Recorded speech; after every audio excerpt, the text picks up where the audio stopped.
The Flick of the Wyvern's Tail by Steve Toase, narrated by Natalie Culbreth. All the perimeter burnt-out clouds had tethered themselves to the recharge post beside the entrance, their mist obscuring the anchor points. The collector tapped the driver's shoulder. "Something's not right. Drive slowly." The driver nodded, playing his role well. He was a character actor from a leading repertory theater company. In addition to driver, he could portray cook, butler, bodyguard, and for a significant transaction, male escort. They crawled through the entrance and up the drive. None of the external alarm systems had triggered.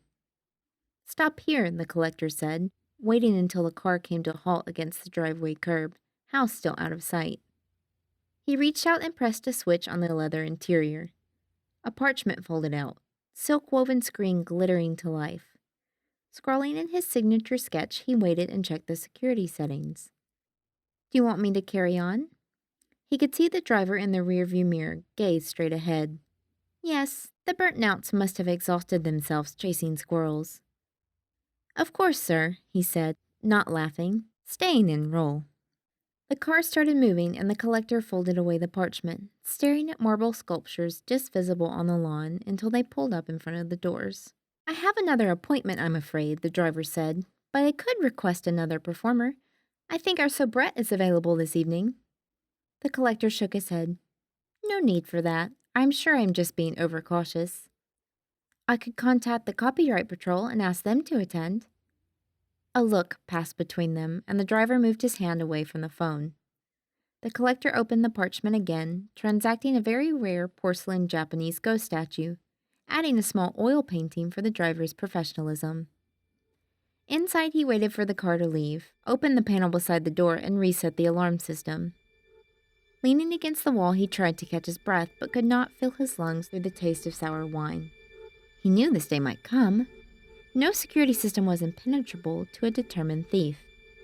He did not know it would come so soon. Canvases lined the walls: Bruegel, Campendunk, and Brock, colors flattened by the darkness.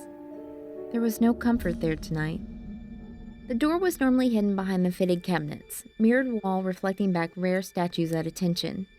Tonight, it stood wide open, small parchment lock unfurled like a flag of distress, fibers overwhelmed by a thick tar paint.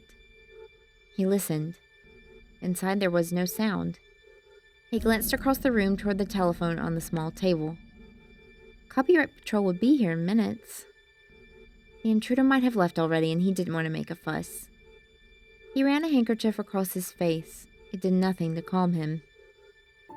He opened the front of the swung-wide display case, retrieving the small knife. The blade was cast from a melted-down Henry Moore, damaged at the time of the last Biennale. It felt too heavy, but the edge was keen, and the handle fitted perfectly in his hand. The room was polygonal, and the intruder sat in the center, surrounded by canvases, their paint scraped away. Beside him was a large canvas bag, a machete against his leg. All across the floor lay paintings. Each one had been pulled carelessly from the wall, wrenching out hooks and tearing picture wire from the backs of frames. "Were you going to steal them?" "I was going to kill you, you know, and then take them," the intruder said. He picked up the machete and waved it in the air, the unbalanced blade dropping to clatter on the floor. A cloud of powdered paint rose from the floor at the impact. Even across the room, the collector smelt alcohol in the man's breath. He moved his own knife behind his back. "And now?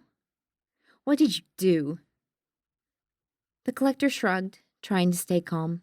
"I transacted paintings. What did you do?" The man's hair was tangled, weeks of growth on his cheeks, too untamed to call a beard. He used the point of his weapon to stand, gestured at the now empty walls. "And hid them away down here?" "It's security." "It's selfish." The collector moved toward the nearest stack of paintings, colored dust staining his shoes. Leaning forward, the intruder waved his knife in a clumsy arc. "Stay away from them." Stepping back, the collector shook his head. "Copyright Patrol are on their way."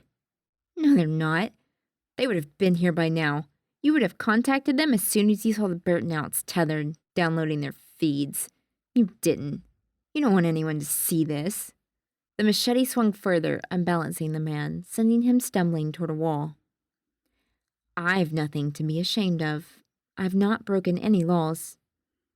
Even as he said it, even in that moment of complete confidence in his words, the collector's hand went to his neck, to his Newlin coat, as if he could feel the numbers against his fingers. How did you get in? Is there someone else here? I'm not poor. You saw to that, the intruder said, kicking toward the nearest pile of paintings. The collector shouted and tried to push the man away, but he was stronger, drunk as he was. Then I don't know what you're complaining about. I'm transacted far over their value. Not enough to retire, but more than they're worth. How do you know what they're worth? How do you have any idea what they're worth? The collector laughed, running his free hand through his hair. This man was too caught up in some kind of idiotic grief to be any threat. He slipped the knife into his back pocket. Because, dear child, I'm a collector. I'm one of the leading collectors in Banale City. I decide what art is worth. Every decision I make influences the transaction value of art. I was generous. I made sure you were well compensated, and then kept them down here. They really weren't good enough to put on display. As soon as the words were out of his mouth, he knew it was the wrong thing to say. Then why the fuck didn't you let someone who appreciated them acquire them? The intruder said, opening the canvas bag and taking out an open bottle of turpentine. The collector lurched forward, and the intruder stumbled out of reach against the far wall. So out of spite, you're going to destroy them? Ruin them? I'm the artist. I should get to decide the value. And your colony agrees? He grabbed the man's collar and dragged it down. The scar was still livid, the last traces of his Newlin coat just visible around the edges. He stood over him as he cowered. You knew how it worked when you let the colony send your paintings to the auction rooms. You had no objection living off the artworks transacted to you. Now you complain. You scraped them. You obliterated my artwork. You never wanted it. He was a better artist than you. It's not my fault you decided to reuse his canvases, the collector said and reached behind him for one of the paintings. The dust shuddered to the floor, red and yellow and green. He tried to remember what was painted on there when he first transacted for it, but it had been of little interest to him. Look at it.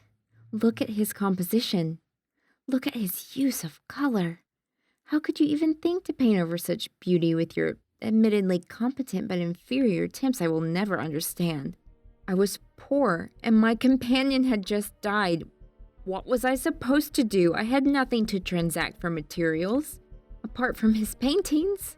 Those beautiful paintings. They were mine. They belonged to me. They belong to everyone, the collector said, his voice rising.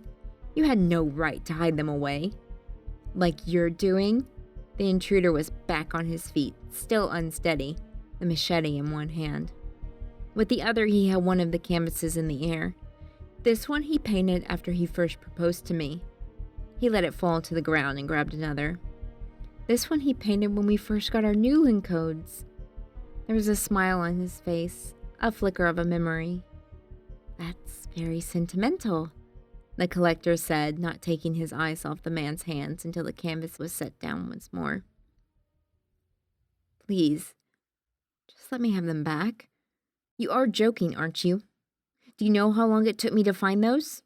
How many dismal, low-rent auctions I had to endure? Sitting in this room surrounded by your tedious paintings while I scraped layer upon layer of color away.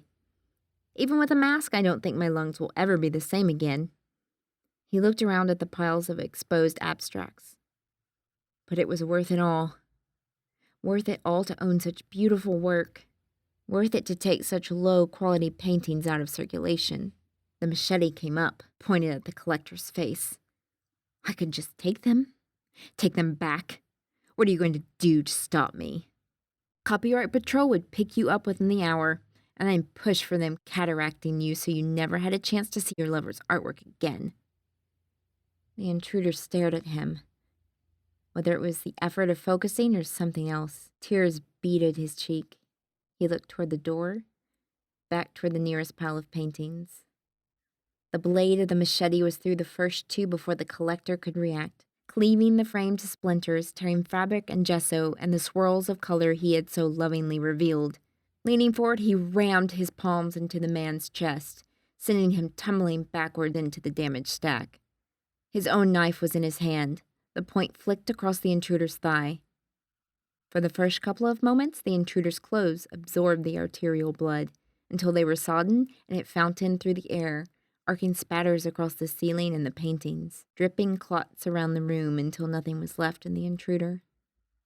No blood, no resistance, no life. The collector pushed himself to his feet. Wiping his hands on his now ruined shirt, he turned and spotted the recharged burnt-out cloud drifting by the picture rail.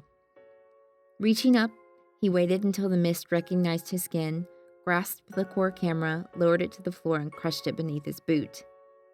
Alone once more, he pushed the now cool corpse to one side and picked up one of the paintings. Staring at the cut, cleaved frame and the triple arcs of blood across the painting, he wept.